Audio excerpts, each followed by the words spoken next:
Vous savez, on pense que la majorité des couples qui se séparent ne le font pas pour des causes d'infidélité ou de violence. La majorité des couples qui se séparent le font sur la façon de presser le tube de pâte dentifrice. Bon, attention, hein, je caricature un peu, mais je suis pas loin de la vérité. Parce qu'il y en a qui, scientifiquement, cartésianement, vont presser tranquillement la pâte pour qu'elle monte le long du tube, alors qu'il y en a d'autres qui, sans gêne, vont écraser le tube en plein milieu. À partir du moment où on commence à se focaliser là-dessus, à mettre tout l'accent là-dessus, ça devient quelque chose de frustrant, quelque chose de difficile à surmonter, quelque chose qui fait en sorte que l'autre commence à devenir insupportable. Des petites choses, des toutes petites choses, qui peuvent faire de grandes différences. Aujourd'hui, je vais poursuivre. Il me reste encore 2 rencontres sur la Genèse. J'ouvre. Voilà. 2 rencontres.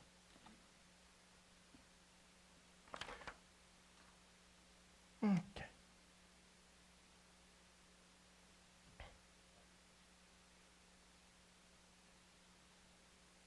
J'avais dans mes réflexions faites sur la présentation, la dernière présentation, c'était la première partie de l'aventure de Noé. Je rappelle, pour ceux qui ne le savent plus trop, j'ai commencé une série il y a plusieurs mois de cela, sur les 11 premiers chapitres de la Genèse, une catégorie de littérature très particulière dans la Bible. Dans cette première partie de l'aventure de Noé, j'avais mentionné que la Bible n'est ni plus ni moins violente que le monde dans lequel elle se situe, mais qu'on y trouve régulièrement des perles qui peuvent ouvrir la porte d'un monde nouveau, d'un monde meilleur. Dans la société corrompue du temps de Noé, le sort normal de l'humanité était l'autodestruction. Parce que la spirale de violence, qui depuis Adam, en passant par Caïn, puis Lémec, qui va influencer même la lignée sainte, aboutit à une bien triste espérance de vie. D'ailleurs, combien de fois avons-nous frôlé au siècle dernier la catastrophe mondiale, la menace nucléaire, où la nervosité de quelques soldats aurait pu nous faire basculer dans l'apocalypse? Et aujourd'hui encore, avec toutes les menaces environnementales, écologiques, exacerbées par la consommation à outrance et le profit à tout prix, on nous parle bientôt d'un point de non-retour pour la planète. Quel est l'exemple dans la Bible de violence la plus extrême? C'est sacrifice d'Abraham, d'Isaac? Non, ça c'est la petite gomme, ça. Le crucifixion de Jésus? Pas tant que ça, c'est pas... Oui, bien sûr, seul Dieu peut savoir ce que c'est que d'être séparé d'avec lui-même. Mais de façon plus globale, l'exemple de violence le plus extrême de la Bible, ce n'est pas la destruction de Sodome et Gomorrhe, c'est le déluge de Noé. Tabula rasa, tout y passe. Les humains, les animaux, les végétaux, plus rien, juste une petite poignée qui vont s'en tirer. Si le déluge de Noé nous parle de la tentation de Dieu pour la violence extrême, il nous montrera son choix, un choix définitif, par après, pour le pardon et la non-violence. Parce qu'au milieu de ce comportement de société apparaît un homme juste et intègre en son temps. Quelqu'un qui trouve grâce aux yeux de Dieu. Noé, un élu, un sauvé, avec un message. Mais l'histoire de Noé n'est pas seulement une histoire de salut personnel. Elle est le reflet du plan de Dieu pour l'humanité. J'avais posé une question en finale de ma dernière réflexion. Est-ce que le déluge est une histoire de jugement ou une histoire de salut? L'histoire du déluge sert d'illustration au jugement. Dans l'évangile de Matthieu, au chapitre 24, nous avons le texte qui dit « En effet, comme ont été les jours de Noé, ainsi sera l'avènement du Fils de l'homme. En effet, aux jours qui précédèrent le déluge, les gens mangeaient et buvaient, se mariaient et mariaient leurs enfants, jusqu'au jour où Noé entra dans l'arche. Et ils ne se doutèrent de rien, jusqu'à ce que le déluge vienne et les emporte tous. » Toutefois, l'apôtre Pierre, lui, dans sa première épître, compare le déluge de Noé au baptême. Il arrive en disant, au chapitre 3 de sa première épître, « Au jour de Noé, pendant la construction de l'arche, dans laquelle un petit nombre de personnes, c'est-à-dire 8, furent sauvées à travers l'eau. » Expression bien importante. Cette eau était une figure du baptême, qui n'est pas la purification des souillures du corps, mais l'engagement d'une bonne conscience envers Dieu. L'eau est un symbole universel, très puissant. Il y a quelques années, j'étais en Afrique, je participais à un mariage coutumier comme représentant du marié. Le tout commence, en l'absence des futurs, par les palabres. Et les palabres qui durent une demi-heure, 45 minutes, 1 heure, 1 heure et demie, c'est surtout les femmes, les tantes et les sœurs qui argumentent pour les pour et les contre de l'union de ce couple de façon assez humoristique. Puis les époux arrivent, parce que les époux n'étaient pas là au début des palabres. Mais une fois que la famille s'est entendue et puis que finalement ils disent « oui, d'accord, on va accepter cette union », les époux arrivent et le mari arrive avec la dot. Et cette dot est remise par le mari à la famille du futur, bien qu'une partie de cette dot reviendra au nouveau couple également. Si dans les pays d'Afrique, en passant, c'est le mari qui remet la dot, c'est l'homme qui remet la dot. En Asie, comme aux Indes ou au Japon, c'est bien souvent la femme qui remet, la famille de la femme qui remet la dot. Bon, mais quoi qu'il en soit, parmi les cadeaux, dans ce pays-là, c'était au Togo que j'étais, il y avait une bouteille d'eau. Et à ce moment-là, tout s'arrête, il n'y a plus un son, rien. Un des anciens de la place va prendre cette bouteille et verse un petit verre d'eau à chacun. Et on est tous là, en cercle, et on va tous boire ce petit verre d'eau en même temps. Ce verre d'eau qui symbolise, comme Noël l'a mentionné tout à l'heure, l'eau, c'est la vie. Et on prend ce petit verre d'eau à la santé de la vie. Et c'est une façon de communier ensemble toute la famille des deux futurs, l'homme et la femme, pour partager. L'eau, symbole de vie. Lorsqu'une femme accouche, qu'est-ce qui se passe juste avant qu'elle accouche? Elle perd les os. L'enfant naît au travers de l'eau. Une expression utilisée par les anciens. Dans la première épître de Pierre, au chapitre 1, l'apôtre Pierre dira « La vie vient de l'eau ». L'eau est un symbole de purification. Elle lave, elle nettoie. Comme les baptêmes hindous dans le Gange. Pourtant, le Gange est un des fleuves les plus pollués du monde. Mais ce n'est pas grave. Symboliquement, ça purifie. L'eau est un symbole de passage, comme la traversée du fleuve sacré chez les Égyptiens. L'eau est un symbole d'initiation, comme les baptêmes des Esséniens, une secte juive au temps du Christ. L'eau est un symbole de changement, comme le baptême de repentance, prêché par Jean-Baptiste. Mais qu'est-ce qui fait la différence entre toutes ces formes de baptême que l'on trouve aux 4 coins de la planète et le baptême chrétien? Qu'est-ce qui est particulier au baptême chrétien? Quelques-uns d'entre vous allaient être baptisés au moment de la Pentecôte, je crois. Hein? Les premiers chrétiens étaient baptisés par immersion. On les plongeait dans l'eau. Et après ça, ils ressortaient de l'eau. Bon, certains devraient peut-être rester plus longtemps dans l'eau, mais ça, c'est une autre question. Dans Romains au chapitre 6, l'apôtre Paul arrive en disant que le baptême, c'est l'image de la mort et de la résurrection avec le Christ. Plongé dans l'eau, on meurt avec le Christ.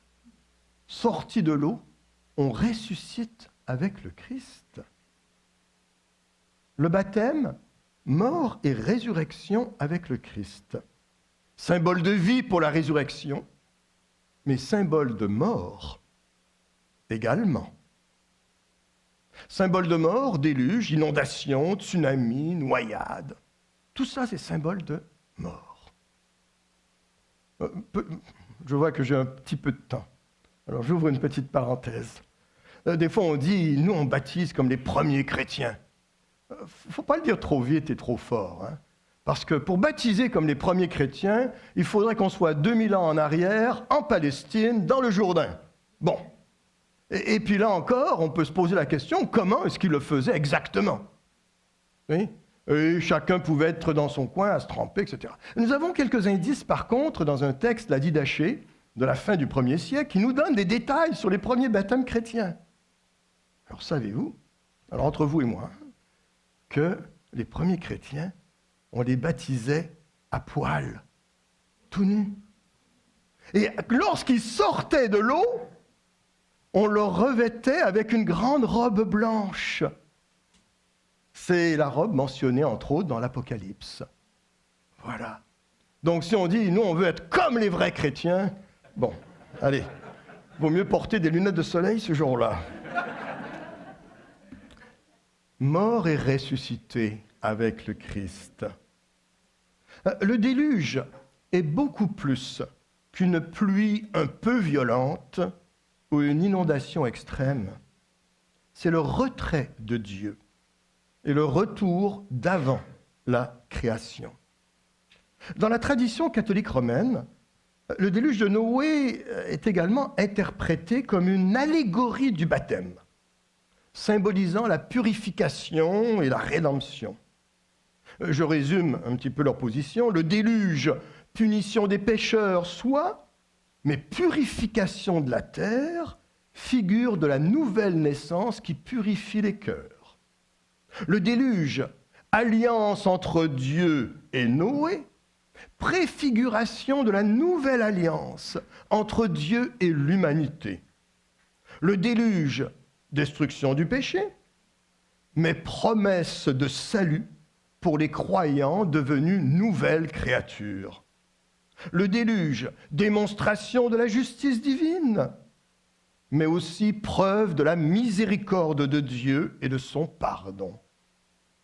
Pour les catholiques, l'arche de Noé devient également une image de l'Église. Dieu veut repartir à zéro avec l'humanité. Et pour cela, il lui faut un juste. Un seul, et cela suffit.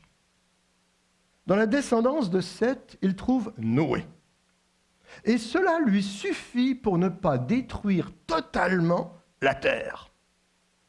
Ce seul juste lui donne l'espérance nécessaire pour ne pas abandonner le monde à son chaos et pour recommencer à jouer le jeu de la création avec le monde et de la liberté avec l'humain. Le déluge de Noé représente la grâce divine qui offre une seconde chance à l'humanité. Combien d'animaux entrent dans l'arche? J'avais également souligné cela. Un couple de chaque? Non. 7 couples des animaux purs et un couple des animaux impurs. Genèse chapitre 7, les versets 2 et 3. Tu feras entrer 7 couples de chaque animal pur et de chaque oiseau pur, et un de ceux qui sont impurs. La distinction n'avait pas encore été établie. Mais Moïse, qui est l'auteur présumé du Pentateuque, le Pentateuque, c'est les 5 premiers livres de la Bible, et bien que Moïse a utilisé des éléments de certaines traditions orales véhiculées, ainsi que des bribes de textes qui étaient déjà en circulation, c'est celui qui, sous la direction de Dieu, a compilé, organisé tous ces textes-là, et c'est lui qui avait transmis ces catégories, animaux purs et impurs, sous la direction de Dieu. Il avait transmis ça au peuple, mais des années plus tard, des siècles plus tard. Si on les retrouve là, c'est que ces animaux serviront au sacrifice offert par Noé à la sortie de l'arche, et également pour Moïse, ils préfigurent tous les sacrifices de l'Ancien Testament. Les animaux se rassemblent. Ce n'est pas la première fois que les animaux se rassemblent. Il y avait déjà eu quelques chapitres plus tôt, au chapitre 2, le verset 19, un autre rassemblement de tous les animaux. Lorsque, et je lis le texte, l'Éternel Dieu forma de la terre tous les animaux des champs et tous les oiseaux du ciel, et il les fit venir vers l'homme pour voir comment il les appellerait, et afin que tout être vivant portât le nom que lui donnerait l'homme. Donner un nom est quelque chose de très important, surtout dans l'Ancien Testament. Lorsque nous donnons un nom à nos enfants, il y a toujours une raison autour de ça. Soit parce que c'était le nom ou un des noms du grand-père, de la grand-mère, de l'oncle, de la tante, d'un copain, etc.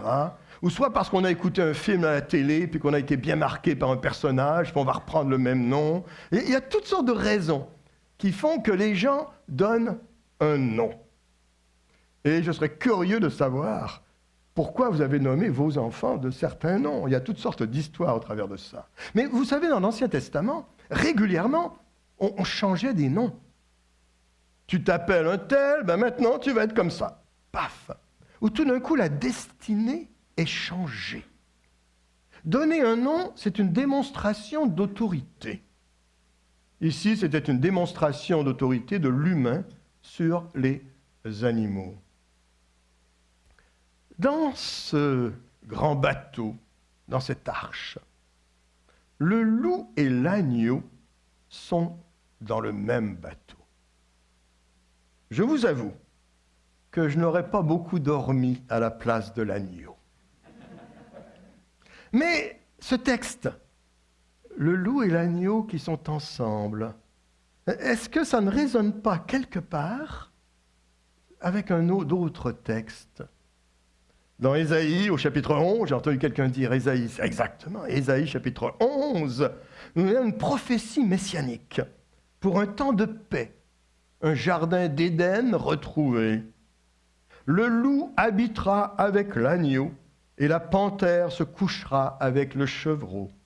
Le veau, le lionceau et le bétail qu'on engraisse seront ensemble et un petit enfant les conduira. Allusion à qui, à quoi? Bien sûr, comme croyants, comme chrétiens, on va dire que c'est messianique, ça nous parle du Christ. C'est du Christ qui va rétablir la paix sur la terre, qui va faire en sorte que l'harmonie va régner, non seulement entre les humains, qui c'est déjà un gros travail à faire, mais même entre les animaux aussi. La vache et l'ours auront un même pâturage, leurs petits un même gîte, et le lion, comme le bœuf, mangera de la paille. Le nourrisson s'ébattra sur l'antre de la vipère, et l'enfant sevré mettra sa main dans la caverne du basilic. Ça, c'est pas la plante, hein, c'est l'animal. Il ne se fera ni tort ni dommage sur toute ma montagne sainte, car la terre sera remplie de la connaissance de l'Éternel, comme le fond de la mer par les eaux qui le couvrent. Ce bateau, ou plutôt cette arche, parce qu'en fait, il n'est pas destiné à être dirigé sur l'eau. Il est simplement destiné à flotter. C'est tout. Encore pour Moïse, c'est un élément très important. Parce que le mot arche, j'avais glissé déjà un petit mot là-dessus, c'est le même mot pour parler du couffin dans lequel Moïse, et l'on retrouve l'expression, a été sauvé au travers des eaux. Même expression que Pierre utilisait pour parler des gens de Noé. Et deux seuls endroits dans la Bible où on a ce mot, deux seules occasions, au moment du déluge de Noé et au moment de Moïse et sa naissance. Quand Pharaon décida de faire mourir tous les enfants mâles. Ce sont les deux seules occasions dans la Bible, et c'est Dieu lui-même qui va fermer la porte de l'arche. Et la pluie tombe, 40 jours, et puis Moïse, lui, va se retrouver 40 ans dans le désert, et Jésus, lui, va se retrouver 40 jours à être tenté. Ce chiffre 40 qu'on retrouve régulièrement dans la Bible, c'est un temps de préparation personnelle, un temps d'engagement véritable, un temps d'épreuve, un temps de lutte contre soi. Et les trois étages de l'arche, que l'on peut comparer aux 3 étages du temple, qui sera décrit dans le livre du prophète Ézéchiel. Il y a plein de parallèles. En fait, il y a trop de parallèles dans tous ces textes entre l'histoire de Noé et l'aventure de Moïse pour dire que cela soit simplement le hasard. Ou, comme Albert Einstein le disait si bien, le hasard, c'est Dieu qui se promène incognito. Mais ce qui marquera le plus Moïse dans son cheminement spirituel, c'est quoi? Dans toute la vie de Moïse, quel est l'élément majeur, l'élément fondamental, l'élément clé? Il y en a plusieurs, il y en a plein. On parlera bien sûr de sa rencontre avec Dieu et de l'alliance que Dieu fera. Alliance avec le peuple, mais qu'on appelle souvent alliance faite avec Moïse. Alliance avec le peuple, qui deviendra le peuple élu, qui recevra la loi de Dieu. Et cela par son intermédiaire à Moïse. Dans notre texte d'aujourd'hui, ce terme d'alliance reviendra à plusieurs reprises et deviendra central de notre deuxième partie de l'aventure de Noé. Et je vous invite à lire, ça apparaîtra sur l'écran. Et juste avant, à nouveau Seigneur, nous ouvrirons ta parole. À nouveau Seigneur, pour être conduit par toi. Parfois une parole qui nous parle, mais par moments une parole qui peut rester distante.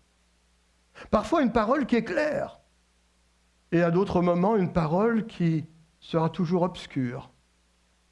Parfois une parole qui va résonner dans ce que l'on peut vivre jour après jour. Parfois une parole qui va nous remettre en question, nous interroger sur nos chemins de vie, nos chemins de foi. Que nous puissions avoir ce cœur ouvert pour toujours recevoir de toi au travers de ta parole. Amen.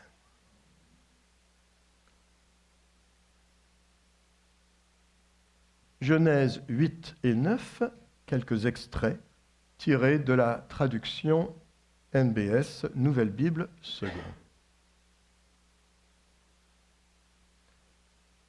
Dieu se souvint de Noé, de tous les animaux et de tout le bétail qui se trouvaient avec lui dans l'arche.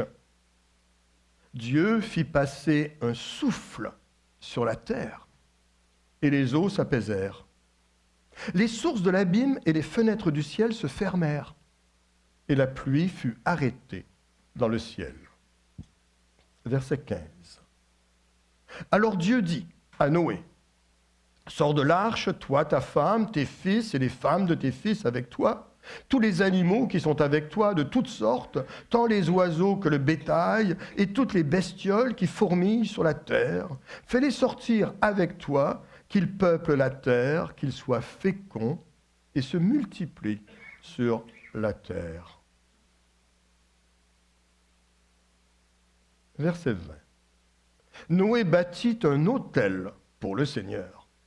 Il prit de toutes les bêtes pures et de tous les oiseaux purs, et il offrit des holocaustes sur l'autel.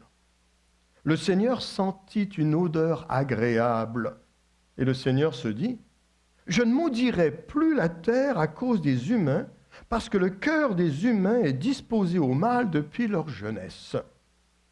Et je ne frapperai plus tout ce qui est vivant, comme je l'ai fait.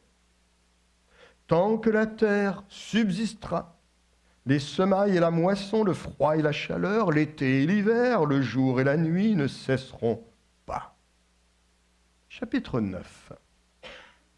Dieu bénit Noé et ses fils, il leur dit, « Soyez féconds, multipliez-vous et remplissez la terre.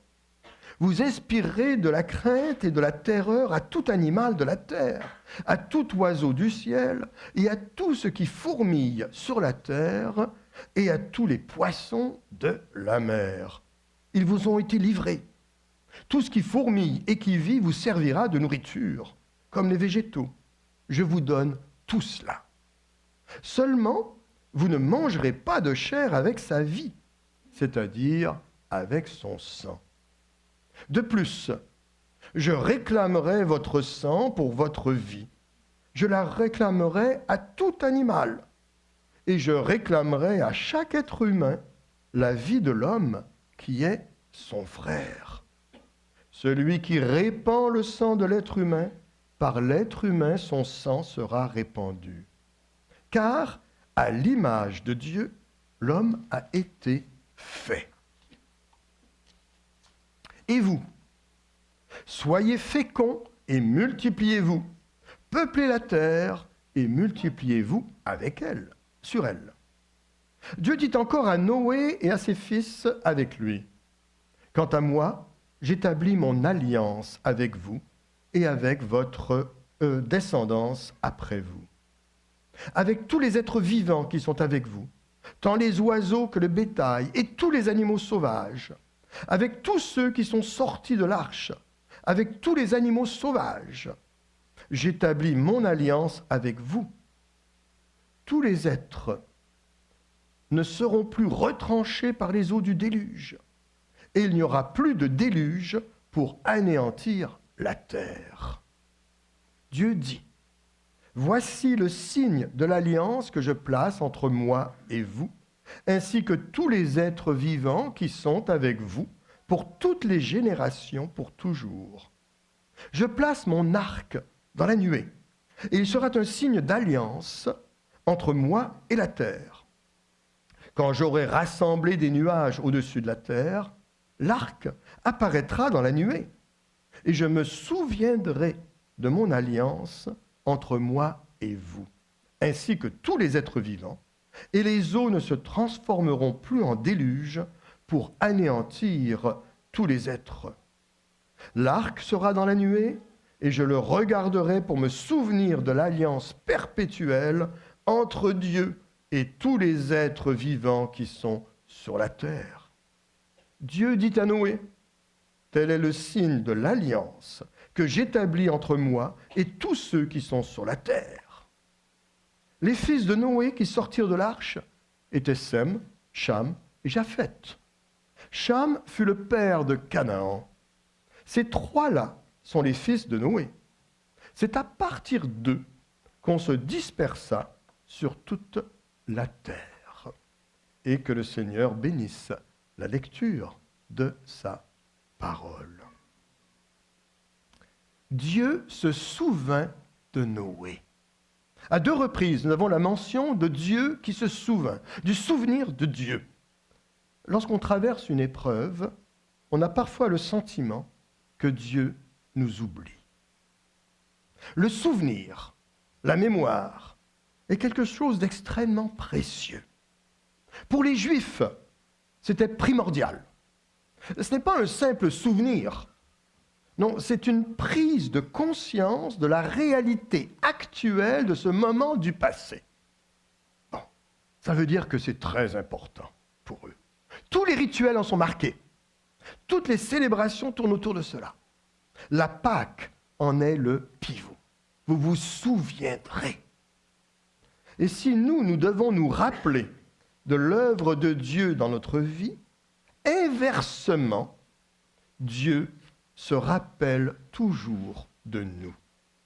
Comme le prophète Ésaïe le disait, chapitre 49, verset 16, « Ton nom est gravé sur les paumes de mes mains. » Le tout dure 1 an. Puis il y a un souffle qui passe, un souffle qui assèche. Il y a déjà eu ce souffle, que ce soit au tout début de la création, où le souffle de Dieu tournoyait au-dessus des eaux, chapitre 1, verset 2. Et au moment de la création de l'homme, où il souffla dans ses narines un souffle de vie, et l'homme devint être vivant. Noé va bâtir un autel. C'est la première fois que ce terme est mentionné. Pour les sacrifices de Caïn et Abel, il n'y avait pas mention d'autel. Mais dès lors, cette érection deviendra rituelle. Abraham va ériger un autel, Isaac va ériger un autel, Jacob va ériger un autel, et finalement Moïse va ériger un autel. L'eau est symbole de vie.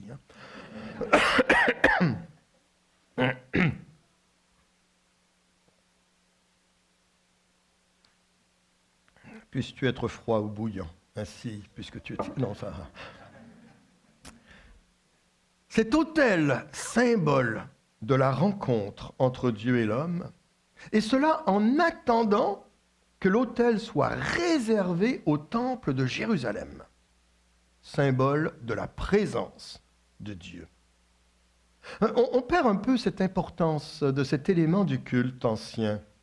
Jésus lui-même déclara dans l'évangile de Matthieu que c'est l'autel qui rend l'offrande sacrée, que c'est l'autel qui va accomplir le sacrifice. L'auteur de l'Épître aux Hébreux présente le Christ comme le souverain sacrificateur, celui qui offrait les sacrifices. Souverain sacrificateur supérieur à tous. Et il le présente également comme souverain sacrificateur qui va s'offrir lui-même en sacrifice. Donc le Christ est à la fois souverain sacrificateur et il est en même temps le sacrifice. On pourrait rajouter à ces images qu'il est également l'autel sur lequel tous les sacrifices ont pu être acceptés par le passé, comme il est également le temple qui détruit sera reconstruit en 3 jours. Noé offre des sacrifices, pas un, mais beaucoup, de tous les animaux purs et de tous les oiseaux purs. La SPCA n'était pas dans le coin. Et Dieu respire cette odeur qui lui est agréable. Un holocauste. Littéralement, un holocauste, c'est un sacrifice entièrement consumé par le feu, dont aucune partie n'est conservée. Mais ça peut désigner plusieurs sortes de sacrifices, parce qu'il y en avait plusieurs dans l'ancien temps. Il y avait, et on peut se poser la question, plusieurs commentateurs juifs vont dans cette lignée-là, c'était probablement ou possiblement un sacrifice d'expiation pour les péchés. Pourquoi? L'idée est la suivante, et on trouve ça dans les commentaires juifs. Noé, prenant conscience qu'il aurait dû intercéder pour les humains, ce qu'il n'a pas fait, contrairement à Abraham, qui va intercéder pour Sodome, ou Moïse, qui va intercéder pour le peuple dans le désert. D'autres commentateurs, plutôt du côté chrétien, parleront d'un sacrifice de remerciement pour rendre grâce à Dieu pour leur vie et le recommencement du monde. Le texte ne le précise pas, mais tout ce que l'on sait, c'est que Dieu est content. Et c'est alors qu'il mentionne son intention de ne plus maudire la terre. Dans ce mouvement de recréation, Dieu renouvelle le commandement d'être fécond, de multiplier et de remplir la terre.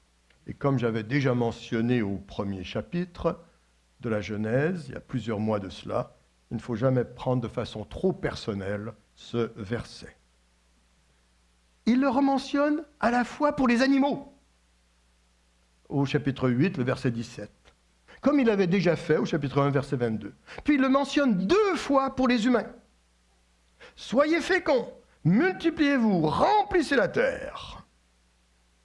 À noter que remplir la terre, c'est se répandre sur la terre, et non de rester dans un seul et même lieu.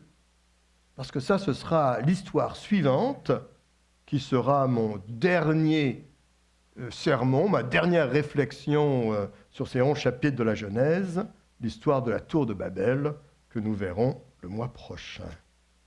Le cœur de l'homme est disposé au mal. Adieu le bon sauvage de Jean-Jacques Rousseau. Paul dira en Romains chapitre 7, « Je suis déchiré entre le bien et le mal. » C'est le constat d'une lutte intérieure qui est toujours présente.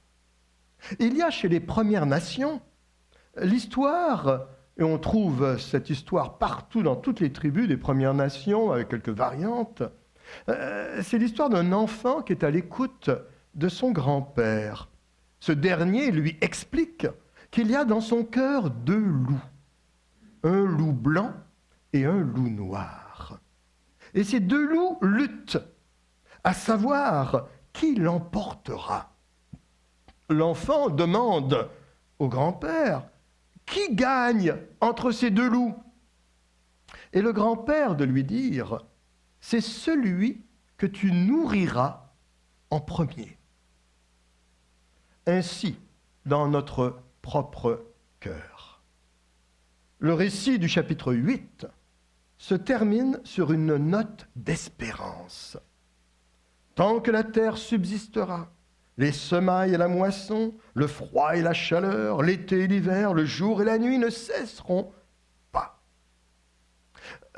Tout à l'heure, au moment de l'offrande, on a entendu la trame musicale d'un chant. Quand les montagnes s'éloigneraient, quand les collines chancelleraient. Et la deuxième partie, mon amour, oui mon amour, ne s'éloignera point de toi. Mais dans cette deuxième partie, lorsqu'il est dit mon amour, oui mon amour, ce n'est pas l'humain qui s'adresse à Dieu, c'est Dieu qui s'adresse à l'humain. Et en fait, ce chant est un extrait du livre du prophète Ésaïe au chapitre 57, où l'histoire de Noé est à nouveau rapportée. Quelques instants, je t'avais abandonné, mais avec une grande affection, je t'accueillerai. Dans un instant de colère, je t'avais un moment dérobé ma face, mais avec un amour éternel, j'aurai compassion de toi, dit ton Rédempteur l'Éternel. Il en sera pour moi comme des eaux de Noé. J'avais juré que les eaux de Noé ne se répandraient plus sur la terre. Je jure de même de ne plus m'irriter contre toi et de ne plus te menacer.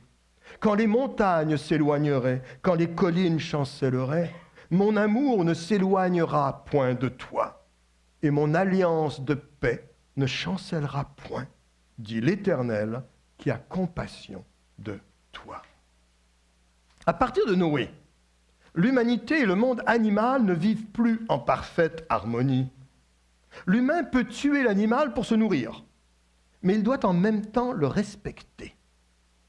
S'il peut manger la chair des animaux, il ne doit pas la manger avec son sang, car il doit se souvenir que le sang représente la vie. et la vie ne lui appartient pas. Elle reste sainte. On ne peut prétendre à l'alliance avec Dieu et se comporter comme une brute avec le vivant. Souvent, dans des tribus dites primitives, on prenait le temps de remercier l'animal que l'on venait de tuer parce qu'il nous aidait à vivre. À savoir ce que je pense personnellement de cette prescription pour aujourd'hui, ma réponse, j'ai une excellente recette de boudin aux pommes. Il semble donc que l'humain et les animaux étaient végétariens à leur origine. Toutefois, l'évolution a fait en sorte qu'aujourd'hui, il est très difficile de se passer de viande. Non seulement pour les besoins physiologiques, question de vitamine B12 nécessaires au système, etc., mais également en lien avec la morphologie, nos dents sont modifiées, l'acidité de l'estomac, etc. Mais je n'irai pas dans tous ces détails. Je me permets peut-être de mentionner toutefois que très souvent être végétarien ou végétalien ou vegan ou flexitarien ou pesco-végétarien ou bref, tout ça, c'est un luxe des pays d'abondance. Dans les pays que j'appelle parfois en mode de survie, on mange ce qu'il y a. Qui verse le sang de l'humain, par l'humain son sang sera versé. Cette déclaration demande l'instauration d'un système de justice, un système juridique qui organise la relation entre les humains. Sans pouvoir judiciaire, c'est le chaos. Quand il n'y a plus de rapport entre l'offense et le châtiment, le processus exponentiel de la vengeance s'enclenche. Tu me marches sur les pieds, je te donne un coup de poing sur le nez. Ton frère, pour se venger, veut me tuer. Mon cousin éliminera ta famille et ton oncle massacrera mon village. Nous sommes dans cette spirale exponentielle. La sanction ne relève pas de la vengeance, mais de la prévention et de la réparation. Vous connaissez la loi du talion. On la retrouve mentionnée dans l'Ancien Testament et reprise d'ailleurs par Jésus en Matthieu. Œil pour œil, dent pour dent. Cette loi du talion n'est pas un encouragement à la violence ou à la vengeance, ce que je dirais à la vendetta, mais c'est une limite juridique. On vole une vache, tu ne peux pas réclamer le troupeau. On n'est pas aux États-Unis. Mais Jésus va encore plus loin dans son sermon sur la montagne. Il dit, attends, tu n'es pas obligé de réclamer. Tu peux pardonner. On te frappe sur une joue, présente l'autre. Ce sera un autre sujet de sermon. Dieu a promis à Noé de ne pas détruire le monde. Il y a plusieurs reprises, il le fait. Mais il n'a pas dit qu'il empêcherait les hommes de le faire. On a encore du travail de ce côté-là. Dieu fait alliance. Dans les versets 8 à 17, nous avons cette alliance. Je fais alliance avec toi, je fais alliance avec toi. À 7 reprises, le mot alliance est mentionné dans ces versets. 7 reprises. Encore là, toute une symbolique. Et le signe de cette alliance, l'arc-en-ciel. Fruit du mélange de l'eau et de la lumière, l'arc-en-ciel parle de l'alliance entre Dieu et les humains. Son souffle est notre poussière, sa parole est notre terre. Depuis ces jours, chaque fois que les méchants se multiplient sur la terre et que Dieu, au nom de son attribut de justice, est tenté de les détruire, les cieux se remplissent de nuages noirs et après la pluie, lorsque l'arc-en-ciel apparaît, Dieu se souvient de sa miséricorde plus que de sa justice en mémoire de l'alliance avec les vivants et de son engagement à épargner à tout jamais la terre. Par moments, s'il n'en tenait qu'à nous, on préférerait détruire les méchants. Mais non, Dieu a fait un autre choix, celui de ne pas détruire, de ne plus détruire. Avant le déluge, l'arc-en-ciel n'était qu'un phénomène météorologique. Après, il devient le signe de la grâce de Dieu, un symbole de bénédiction. Les Juifs pieux, à chaque fois qu'ils voient un arc-en-ciel, prononcent une bénédiction sur Dieu. Et cette bénédiction prend un peu la forme suivante. Shema Israël Adonai Eloheinu, je bénis celui qui se souvient de l'alliance, qui est fidèle à son alliance et qui accomplit sa parole. En principe, une alliance est bipartite. Mais dans le cas de cette première alliance, l'engagement de Dieu est unilatéral et inconditionnel. Il est marqué par le sceau de la grâce. La grâce, qu'est-ce que c'est? L'amour inconditionnel. Si on y trouve une recommandation, celle de respecter la vie, elle n'est pas liée à la promesse de Dieu. D'autres alliances seront conclues par après. Abraham et Moïse en sont les plus importantes, avec la circoncision et la loi. Et elles s'inscrivent à l'intérieur d'une alliance beaucoup plus grande qui relie Dieu à l'ensemble de l'humanité et qui est définie par la grâce et que nous appellerons, lorsqu'elle sera complétée, la nouvelle alliance. La réponse que désormais Dieu inscrit face à la rébellion est le rappel incessant de sa loi et de sa justice, mais également de l'alliance et de son pardon. Cette affirmation est posée en préambule de la Bible. Et là, c'est un peu embêtant.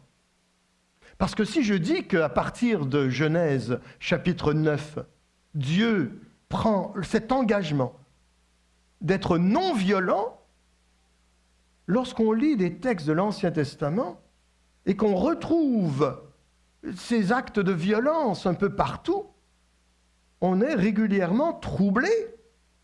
Il faut le reconnaître. Et chaque fois que je me heurte dans ma lecture de l'Ancien Testament au Dieu vengeur et guerrier, je suis obligé à ce moment-là de m'arrêter, de sonder les textes, d'interroger les exégètes, d'approfondir mes connaissances du monde dans lequel les divers récits bibliques ont été écrits, pour comprendre les motivations de leurs auteurs. Et par-dessus tout, ou en bout de ligne, revenir au Nouveau Testament et à la parole du Christ qui nous dit d'aimer par-dessus tout. Et là, ça nous soulage. Pour les chrétiens, la réponse ultime de Dieu face au mal n'est plus la destruction de la terre, mais la mort de son Fils. Ce n'est plus le sacrifice de l'humanité, mais celui de Jésus-Christ. Ce n'est plus un message de condamnation, c'est un message de réconciliation. Nous sommes appelés, comme prédicateurs, à annoncer la réconciliation. Et comme prédicateurs, je vous inclus tous. Grâce à l'alliance établie par Dieu, nous savons que les malheurs qui nous arrivent, les catastrophes qui arrivent, ne sont jamais une punition de Dieu. Dieu est résolument de notre côté, du côté de la vie. Il n'aime pas le mal, mais il nous aime, hommes, femmes, enfants, tels que nous sommes, et sans condition. Au moment de la Covid, lorsque j'entendais des prédicateurs dire « La Covid, c'est la main de Dieu, un jugement de Dieu sur l'humanité pour... » Je me disais « Oh, pitié !» Dieu Seigneur, pardonne-moi. Voilà. On a eu la même chose quand le sida était arrivé. Jugement de Dieu sur l'humanité. On a là, non. Qu'on n'ait pas cette attitude-là. Et même chose pour toutes les catastrophes naturelles qu'il peut y avoir. Dieu nous aime sans condition. Le signe sera celui de l'arc-en-ciel. Une légende raconte, et je termine là-dessus, qu'un beau jour, toutes les couleurs du monde se disputaient entre elles pour savoir laquelle était la plus importante, la plus pure, la plus précieuse, la meilleure, etc. Le rouge disait qu'il était la vie car il colorait le sang. Le bleu a répondu qu'il était l'esprit parce qu'il va teinter le ciel. Le jaune prétendait qu'il devait régner parce qu'il était la couleur du soleil. Le vert répondait qu'il était l'espérance, parce que c'est la couleur qui vient lorsque la nature va éclore au printemps. Le bruit de leur dispute monta jusqu'au ciel. Des nuages se sont réunis, le tonnerre a grondé, des éclairs ont jailli, et la pluie a fait entendre sa voix, en disant « Pourquoi vous disputez-vous ?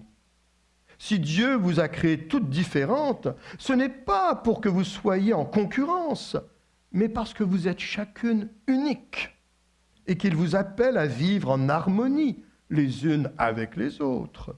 Approchez-vous maintenant, serrez-vous les unes contre les autres. Pour vous montrer ce que Dieu veut pour vous, il va vous étendre au travers du firmament. Depuis ce jour, chaque fois que Dieu envoie la pluie pour laver le ciel et abreuver la terre, il dispose son arc dans la nuée. Il rappelle que chaque humain est créé dans sa différence, aimé pour sa singularité et appelé à vivre aux côtés de son prochain dans la complémentarité de leurs couleurs respectives. Et que le Seigneur puisse nous aider à vivre cette unité. Nous avons, au moment de la célébration œcuménique, il y a quelques semaines de cela, récité, ceux qui étaient là, une confession de foi, celle du symbole de Nicée-Constantinople. Lorsque Mustapha a donné son témoignage, il a parlé également qu'il récitait parfois une confession de foi, celle qu'on connaît sous le nom du credo ou le symbole des apôtres. Il y a le mois dernier, on a récité une confession de foi lors de la célébration de la fête, la célébration, le souvenir de Anabaptiste. Voilà, la confession de foi anabaptiste. Je vous propose aujourd'hui une autre façon de confesser notre foi. Il en existe un grand nombre. Et sous le titre suivant, « Nous croyons en Dieu malgré ». Et donc, je vais vous inviter à, ensemble, faire la lecture telle que cela apparaîtra sur l'écran. Nous croyons en Dieu. Malgré son silence et son secret, nous croyons qu'il est vivant. Malgré le mal et la souffrance, nous croyons qu'il a fait le monde pour le bonheur de la vie. Malgré les limites de notre raison et les révoltes de notre cœur, nous croyons en Dieu. Nous croyons en Jésus-Christ. Malgré les siècles qui nous séparent du temps où il est venu, nous croyons en sa parole. Malgré nos incompréhensions et nos refus, nous croyons en sa résurrection. Malgré sa faiblesse et sa pauvreté, nous croyons en son règne. Nous croyons en l'Esprit Saint. Malgré les apparences, nous croyons qu'il conduit l'Église. Malgré la mort, nous croyons à la vie éternelle.